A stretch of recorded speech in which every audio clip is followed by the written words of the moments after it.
A pandemia de coronavírus continua mobilizando o país e o judiciário. O executivo e o legislativo articulam medidas para enfrentar a crise da doença.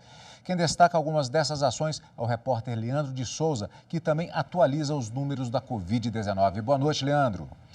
Boa noite, Cadu. Boa noite a todos. Infelizmente, a gente traz a notícia de que o Ministério da Saúde confirmou a 7ª morte por complicações da Covid-19 aqui no Brasil. Até às 17 horas e 30 minutos de hoje, as secretarias de saúde dos estados haviam confirmado 621 casos de coronavírus em 20 estados, mais o Distrito Federal. Em todo o mundo, mais de 207 mil pessoas contraíram o vírus, o novo coronavírus, sendo que mais de 9 mil pessoas acabaram perdendo a vida nessa situação. E as pessoas mais idosas são exatamente as que mais sofrem. Hoje, o Ministério da Economia anunciou medidas para a concessão de benefícios a aposentados e pensionistas do INSS e, finalmente, também anunciou o fechamento de fronteiras. Veja na reportagem. Está na portaria publicada hoje no Diário Oficial da União. Estrangeiros moradores dos países que fazem fronteira com o Brasil não entram mais em território nacional pelos próximos 15 dias. A exceção são os uruguaios. A restrição só vale para quem tentar cruzar a fronteira por estradas. O transporte aéreo continua liberado. De acordo com a portaria, quem descumprir a norma será automaticamente deportado. A portaria do governo estabelece que podem entrar no território os brasileiros natos ou naturalizados, os profissionais estrangeiros a serviço de organismos internacionais devidamente identificados e em serviço, imigrantes com prévia autorização de residência definitiva em território brasileiro, funcionários estrangeiros credenciados junto ao governo. Também continuam autorizados o transporte de cargas, ações humanitárias e o tráfego de residentes das cidades que fazem fronteira exclusivamente terrestre, chamadas de cidades gêmeas. Pelo Twitter, o presidente Jair Bolsonaro projetou que novas medidas devem ser adotadas, pensando também no inevitável impacto financeiro das famílias envolvidas.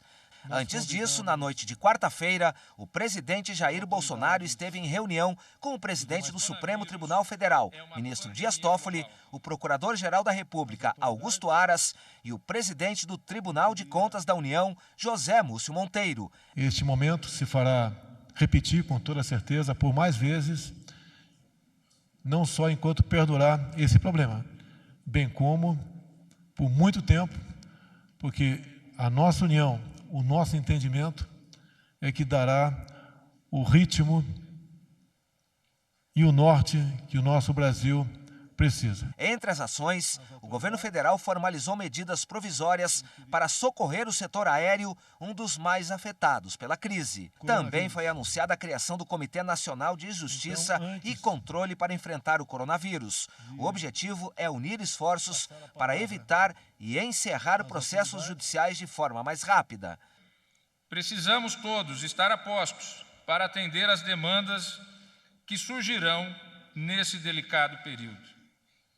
O Poder Judiciário é instituição essencial ao regular funcionamento do Estado Democrático de Direito.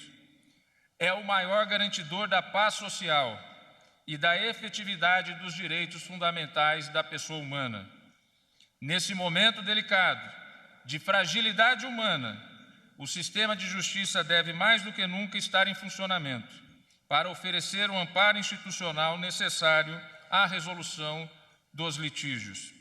O presidente do Supremo, ministro Dias Toffoli, também destacou o papel da imprensa brasileira na cobertura da pandemia do coronavírus. A imprensa que tem tido uma atuação impecável em auxiliar nas informações necessárias à prevenção da sociedade quanto a esse drama que todos nós passamos. Na tarde desta quinta-feira, o Ministério da Economia anunciou medidas para os aposentados e pensionistas do INSS. O governo quer evitar que os quase 3 milhões de beneficiários que procuram diariamente os postos de atendimento da Previdência em todo o país possam realizar a maioria dos serviços por meio da internet. Entre as medidas estão: o atendimento virtual será reforçado e ampliado. As agências do INSS funcionarão em sistema de plantão e apenas para orientação e esclarecimentos quanto à forma de acesso aos canais de atendimento remoto. Aposentados não precisam comparecer à agência do INSS para fazer a prova de vida pelos próximos 120 dias. Também não será exigida a perícia médica presencial para o pagamento de benefícios como o auxílio-doença e o benefício por incapacidade.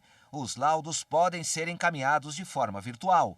Aposentados e pensionistas do INSS que já fizeram o laudo médico poderão anexar o documento ao processo e encaminhá-lo por meio virtual. O benefício de prestação continuada, o BPC, concedido a idosos e pessoas com deficientes carentes, terá análise simplificada e haverá adiantamento de R$ 200 para os beneficiários. Está suspensa também a exigência de CAD único para o recebimento do BPC. O governo vai pagar os primeiros 15 dias de salário de quem for afastado de suas atividades em razão da Covid-19.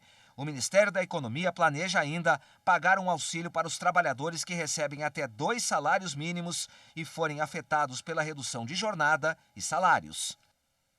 Além de atualizar os números a respeito da ocorrência da Covid-19 aqui no Brasil, o Ministério da Saúde também anunciou mudanças no protocolo de atendimento no que diz respeito ao isolamento de familiares de pessoas que foram diagnosticadas com a doença. Veja o que disse o Ministério. A partir de hoje, os familiares de pessoas que estão com diagnóstico de síndrome gripal vão receber nas unidades de saúde também um atestado médico para permanecerem esses 14 dias em isolamento. Se nós 3 fôssemos uma família aqui na mesa e um de nós recebesse o diagnóstico de síndrome gripal, os outros 2 não precisariam estar na unidade e o médico da unidade deve dar o atestado para as outras 2 pessoas permanecerem esses 14 dias em isolamento dentro do domicílio. E agora há pouco, a companhia aérea Gol anunciou um corte de 40% nos salários dos diretores da empresa e de 35% nos salários e também na jornada de trabalho dos aeronautas e da equipe embarcada. O setor de aviação é um dos setores que mais preocupa o governo em função da queda da demanda. Voltamos com você, Cadu. Obrigado pelas informações, Leandro.